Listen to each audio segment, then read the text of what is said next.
নমস্কার বন্ধুরা, আমি ঝুমাস ক্রিয়েশনে আপনাদের সবাইকে স্বাগত। আজ আমি চিকেনেরই একটা রেসিপি আপনাদের সঙ্গে শেয়ার করব।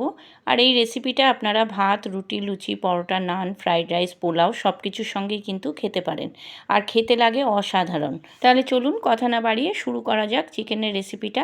এই চিকেনটা করতে আমি কী নিয়েছি দেখুন। নিয়েছি পেঁয়াজ, আদা, রসুন, কাঁচা লঙ্কা। এখানে দুটো মিডিয়াম সাইজের পেঁয়াজ এরকমভাবে কেটে নিয়েছি, অল্প একটু আদা আর 12-13 কোয়া রসুন, 4-5টা কাঁচা লঙ্কা। এইগুলো চপার ব্লেন্ডারে দিয়ে চপ করে নেব। আপনারা চাইলে হাতেও করে নিতে পারেন। একদম ছোট ছোট করে এগুলো কেটে নিতে হবে। দেখুন, এবারে আমি এগুলোকে চপ করে নেব।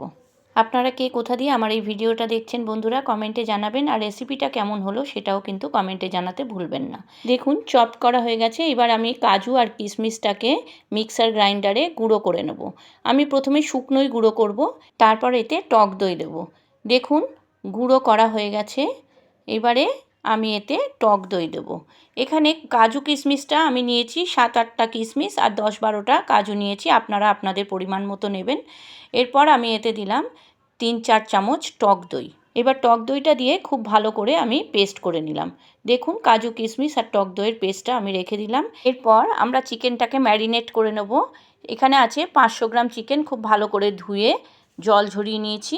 দিলাম সামান্য একটু গোলমরিচের গুঁড়ো, 1 চামচ নুন আর সামান্য একটু ভিনেগার। এবার এগুলো ভালো করে মিশিয়ে আমি 15-20 মিনিটের জন্য ঢাকা দিয়ে রেখে দেব।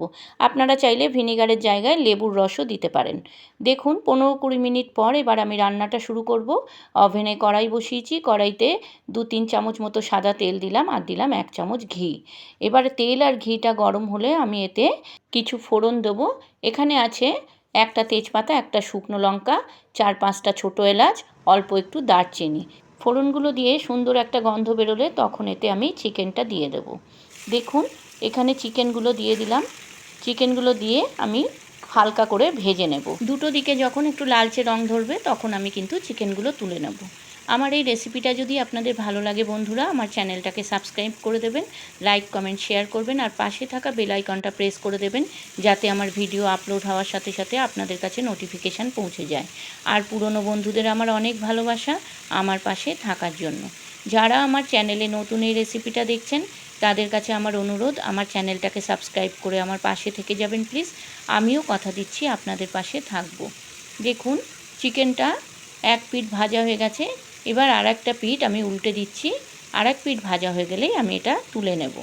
এই রেসিপিটাতে ম্যাক্সিমাম আমি সলিড পিস চিকেনগুলোই দিয়েছি।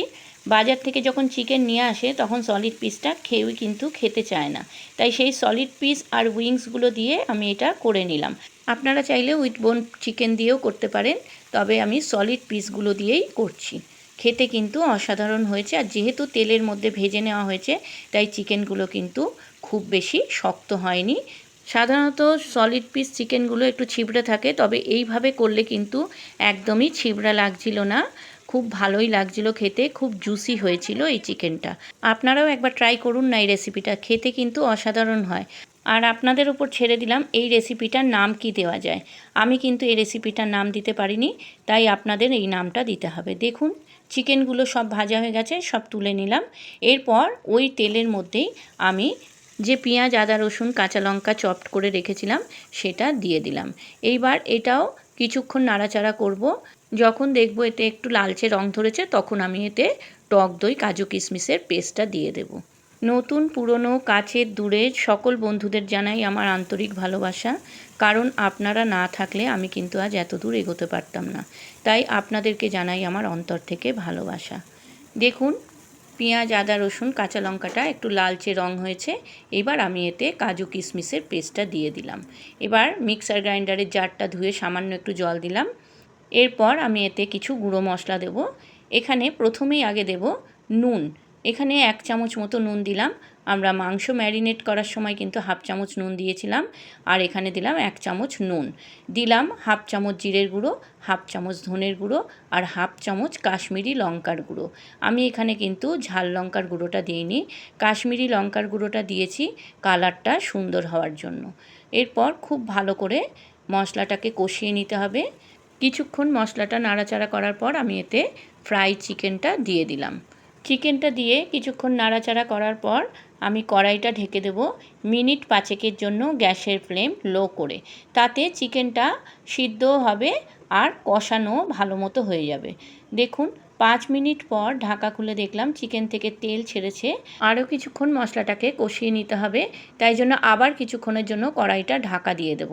এইভাবে ঢাকা চাপা দিয়ে দিয়ে আমি কিন্তু চিকেনটা রান্না করে নেব, আর গ্যাসের ফ্লেম কিন্তু লোতেই থাকবে। দেখুন 5 মিনিট পর আবার ঢাকা খুলে দেখলাম চিকেনটা কষানো হয়ে গেছে, চিকেন থেকে তেল ছেড়ে দিয়েছে। এইবার আমি এতে সামান্য একটু জল দেবো, 2 কাপ মতো জল দেব। খুব বেশি জল দেওয়ার দরকার নেই, কারণ চিকেনটা কিন্তু সফট হয়ে গেছে আর মশলাটাও কষানো হয়ে গেছে। তাই 2 কাপ মতো জল দিয়ে আমি কড়াইটা ঢেকে দেব গ্যাসের ফ্লেম হাই করে। তার আগে আমি এতে সামান্য একটু গরম মশলার গুঁড়ো দিলাম আর দিলাম গোলমরিচের গুঁড়ো। এরপর কড়াইটা ঢেকে দেব মিনিট 2-3 জন্য গ্যাসের ফ্লেম হাই করে। 2-3 মিনিট পর ঢাকা খুলে দেখলাম চিকেন রেডি। চিকেন থেকে তেল ছেড়ে দিয়েছে, চিকেনের গ্রেভিটাও ঘন হয়ে গেছে। এবার আমরা গ্যাসটা অফ করে একটা সার্ভিং বলে এটা ঢেলে নেব। দেখুন তো হয়েছে না লোভনীয়? খেতেও কিন্তু অসাধারণ হয়েছে। আপনারাও চট করে করে ফেলুন তো এই রেসিপিটা। আর হ্যাঁ, আপনাদের কিন্তু একটা দায়িত্ব দিয়েছি, রেসিপিটার কী নাম হবে সেটা জানাতে। সেটা কিন্তু অবশ্যই জানাবেন। আপনারা যারা ফেসবুক থেকে আমার এই রেসিপিটা দেখছেন, আমার ফেসবুক পেজটাকে ফলো করে দেবেন।